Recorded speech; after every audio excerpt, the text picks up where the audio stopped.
الله الرحمن الرحيم إياك نعبد وإياك نستعين صدق الله مولانا العظيم وصدق رسوله النبي الكريم ونحن على ذلك لمن الشاهدين والشاكرين والحمد لله رب العالمين. إن الله وملائكته يصلون على النبي يا أيها الذين آمنوا صلوا عليه وسلموا تسليما. اللهم صل على سيدنا مولانا محمد وعلى سيدنا محمد كما تحب وترضى وصلي عليه. ایک بار اور یہ صلاۃ پیش فرمائیں. صلی اللہ علیہ نبی الامی علیہ صلی اللہ علیہ وسلم صلاۃ و سلام علیک یا رسول اللہ. ایک بار اور نذرانہ درود شریف پیش فرمائیں. اللهم صل علی سیدنا مولانا محمد وعلى سيدنا محمد كما تحب وترضى وصلي عليه.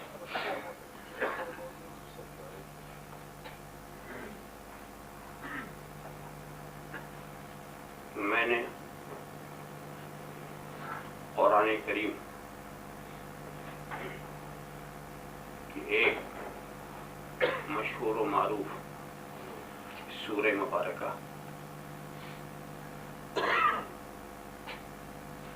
کی آیت کریمہ کی تلاوت کا شرف حاصل کیا ہے اور آج کے لیے اسی کو سرنامے بیان قرار دیا.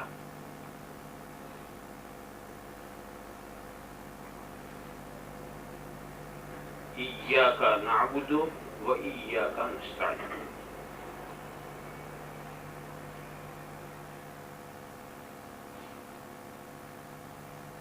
ہر مسلمان نماز کی ہر رکعت میں بارگاہ خداوندی میں یہ عرض کرتا ہے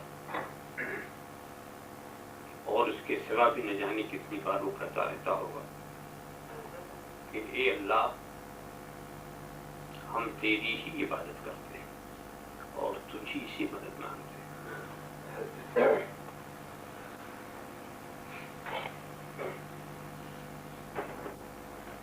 یہاں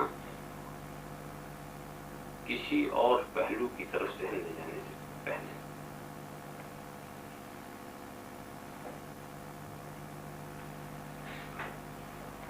عربی زبان کی گرامر کی روشنی میں ایک بات میں عرض کروں,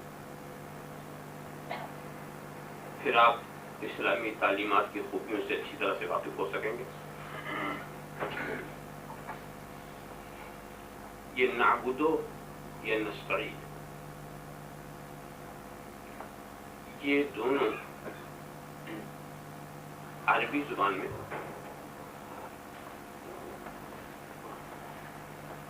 استعمال کیے جاتے ہیں جمع کے لیے, تثنیہ کے لیے. پہلے میں ایک بتاؤں, ایک کو عربی زبان میں واحد کہتے ہیں اور دو کو تثنیہ کہتے ہیں, دو سے زیادہ کو جمع کریں.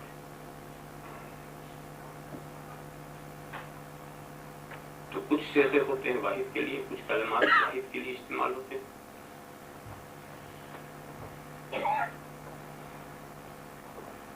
اور یہ جو جمع کا لفظ ہے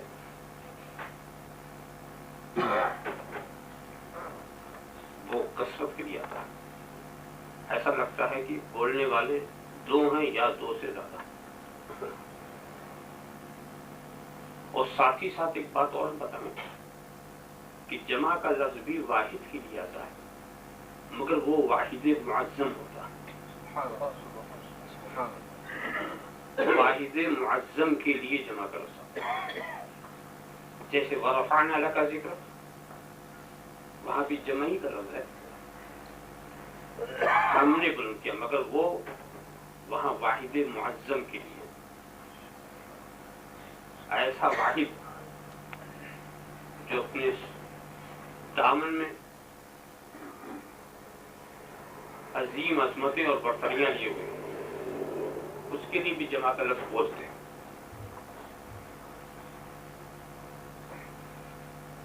اب ہم جو یہ کہتے ہیں کہ ہم تیری ہی بات کرتے ہیں,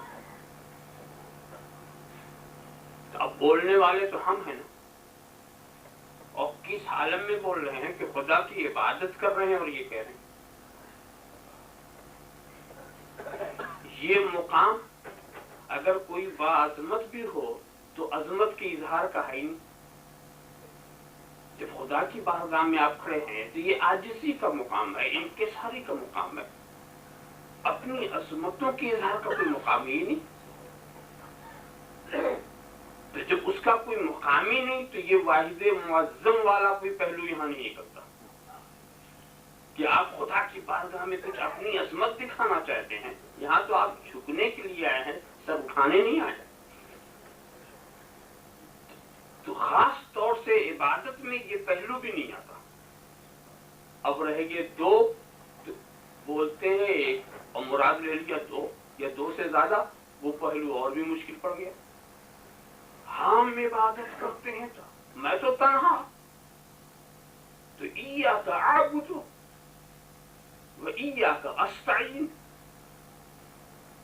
میں تیری ہی عبادت کرتا ہوں، میں تجھی سے مدد مانگتا ہوں، یہ ہونا تھا. اور بولے ہم تیری عبادت کرتے، ہم تجھی سے مدد مانگتے.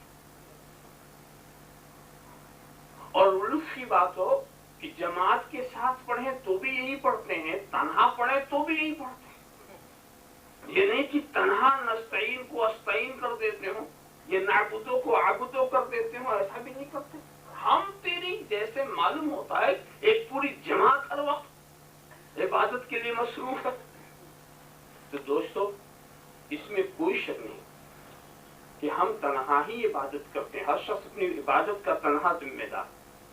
مگر اپنی تنہا عبادت کو بارگاہ خداوندی میں پیش کرنے سے زیادہ بہتر ہمیں یہ لگا کہ ہم تمام عبادت کرنے والوں کی عبادتوں کے ساتھ اپنی عبادت کو پیش کریں. وہاں جب ہم کہتے ہیں تو یہ مت سمجھے کہ صرف ہم اپنی بات کر رہے ہیں. ایاک نعبد، ہم تیری ہی عبادت کرتے ہیں، تو وہاں تنہا ایک فرد نہیں بول رہا، بلکہ ایک فرد تمام عبادت گزار لوگوں کی وکالت کرتا ہوا عرض کرتا ہے کہ جتنے بھی عبادت کرنے والے ہم ہیں وہ سب تیری عبادت کرتے ہیں. تو سب کی عبادتوں کو ہم ساتھ ملا کر بارگاہ خداوندی میں پیش کرتے ہیں. اس میں اپنی ناقص عبادت بھی ایک تحفہ خدا کی بارگاہ میں اپنی بندگی اور اپنی ابدیت کا ہم جب عرض کرتے ہیں تو اس میں اپنی ناقص عبادت.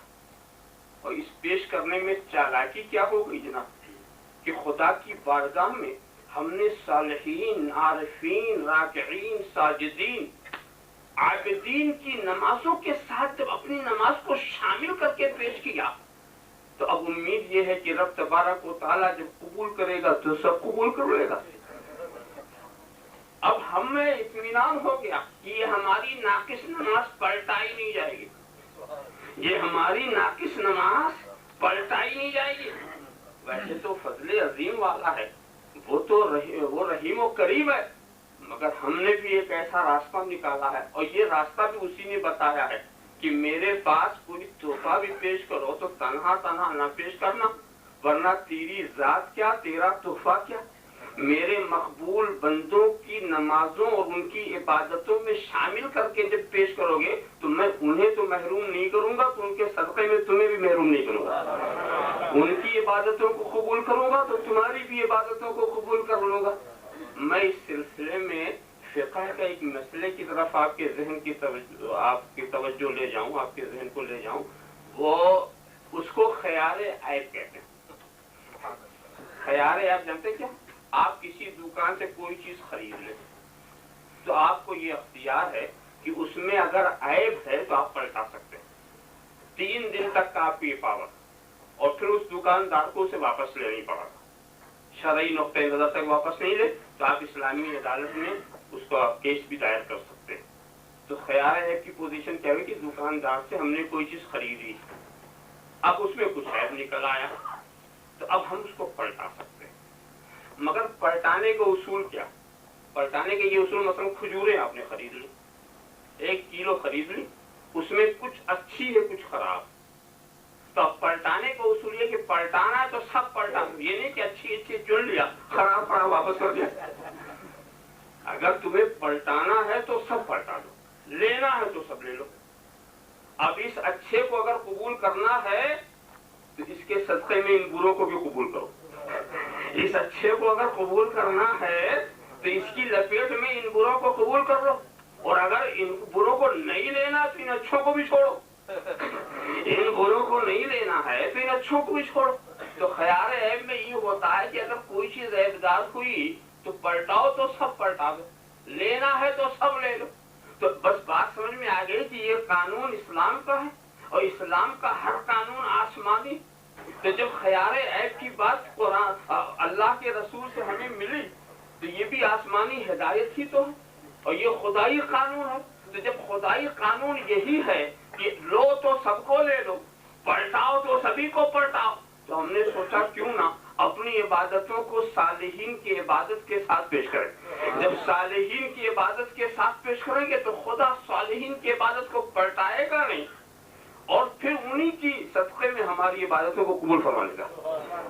اس میں کتنی بھی کمی ہوگی، کتنا بھی نہ، جماعت کا فرق یہ ہوتا، اگر کوئی کام جماعت کے ساتھ آپ کریں تو اس میں یہی ہے کہ اگر جماعت میں کسی ایک فرد کا بھی کار خیر عمل قبول ہو گیا تو سبھی کا قبول ہو جاتا ہے۔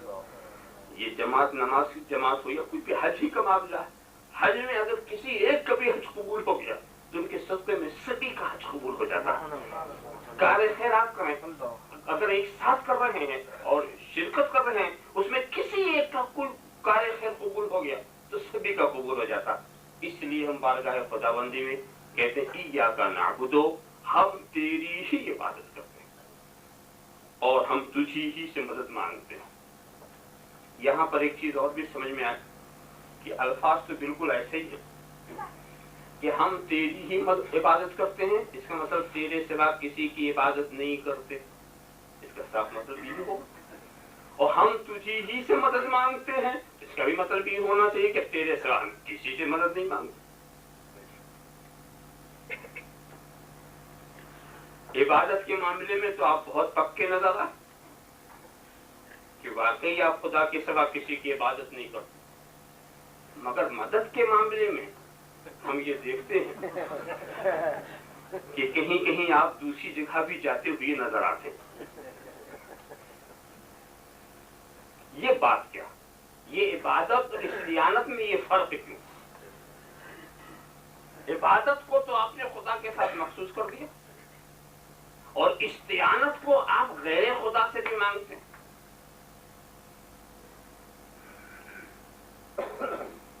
اور صرف آپ ہی نہیں مانگتے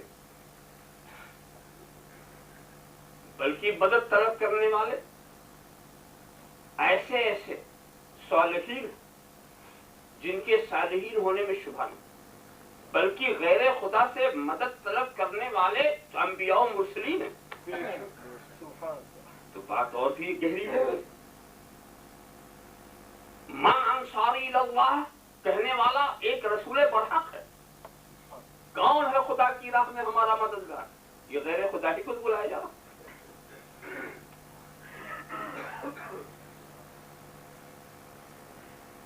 آپ خیال کرتے چلے جائیں تو بات اور بھی اہم ہوگی۔ تو اب ہمیں سوچنا پڑے گا کہ آخر عبادت اور استعانت دونوں پہلو میں ہم نے استعمال کیا، فرق کیا؟ تو اب میں آپ کو بتاؤں کہ عبادت کہتے کس کو؟ پہلے اس میں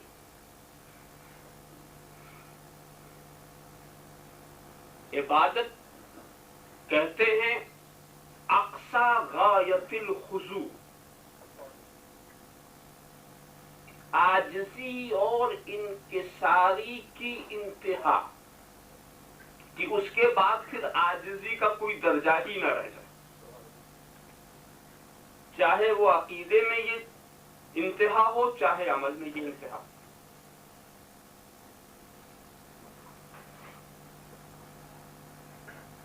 انتہا اس کا نام ہے عبادت۔ عاجزی، فروتنی، انکساری کی انتہا، اس کا نام ہے عبادت.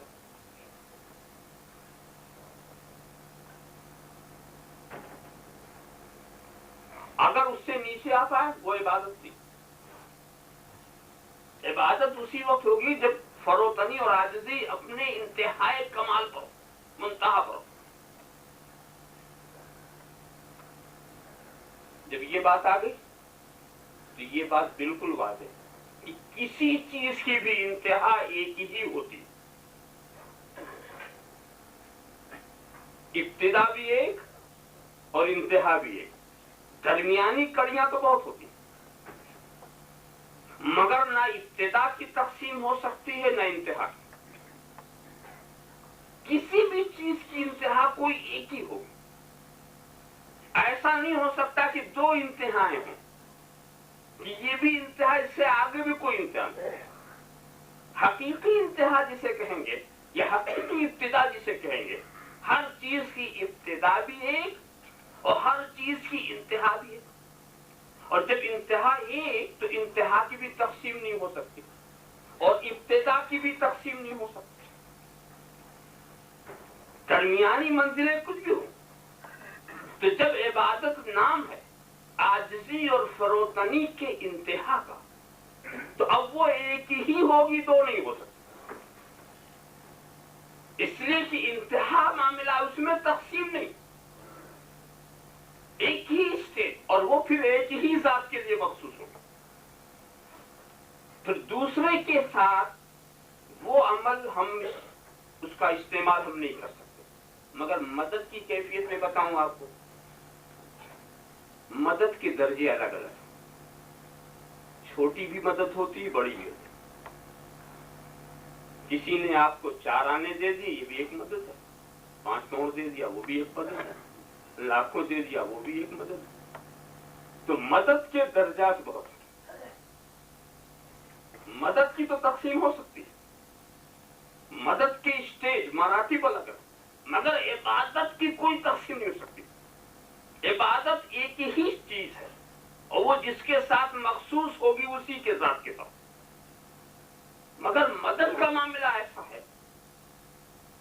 کہ وہ اس کے بہت سارے درجات ہیں. اسی لیے جس قرآن نے ایاک نعبد کہا ہے تو پورے اسلام کو آپ دیکھ ڈالیں اور قرآن کریم کی ہر آیت پر غور کر ڈالیں اور جتنی احادیث منقول ہیں یا جتنے بھی ارشادات صحابہ کرام کے سب کو دیکھیں، کسی معنی میں بھی غیر خدا کی عبادت کا کوئی تصور نہیں ملے. کسی معنی میں بھی مجاز حقیقت کی کوئی تعویل، کسی بھی تعویل میں بھی کہیں بھی یہ نہیں کہا ہوگا گیا کہ غیر خدا کی عبادت کرو. عبادت کا حکم خدا کے سوا غیر خدا کے لیے نہ کہیں ملے گا اور نہ کسی تعویل کی روشنی میں یا تعویل کی آڑ میں کوئی کسی غیر خدا کو اپنا معبود کہہ سکتا، نہ بنا سکتا. یہ تو رہا عبادت کا معاملہ. اور استعانت کا معاملہ، جس نے کہا ایاک نعبد و ایاک نستعین، وہی کہہ رہا استعینوا بالصبر والصلاۃ. وہی لفظ استعانت والا، مدد طلب کرو صبر سے اور صلاۃ سے. لیجیے، میں تو وہاں یہ کہہ کے آیا تھا کہ میں خدا ہی سے مدد طلب کروں گا. یہاں مجھے سے کہا جا رہا ہے کہ صبر سے اور صلاۃ سے، اور وہ کس کا صبر؟ وہ تیری اپنی ذات والا صبر. یہ نہیں کہ جب کہا جاتا ہے نماز سے طلب کرو تو کس کی نماز سے؟ آپ جس نماز سے مدد طلب کریں گے وہ حضرت علی کی نماز نہیں ہوگی. آپ جس صبر سے مدد طلب کریں گے وہ امام حسین کا صبر نہیں ہوگا. آپ کو تو اپنے صبر سے مدد طلب کرنا ہے اور آپ کو اپنی نماز سے مدد طلب کرنا. تو جب تیری ذات غیر خدا ہے تو تیری صفات خدا کیسے بن گئی؟ ذرا صاف کر. تو غیر خدا سے مدد طلب کرنے کا ہو اور وہ بھی ہماری نماز، وہ بھی ہمارا صبر. ذرا صاف خیال کریں. اور ان سے کہا مدد طلب کرو صبر سے بھی صلاۃ سے بھی. تو اب مدد طلب کرنے کی بات کی گئی، مگر ایسا کبھی نہیں کیا گیا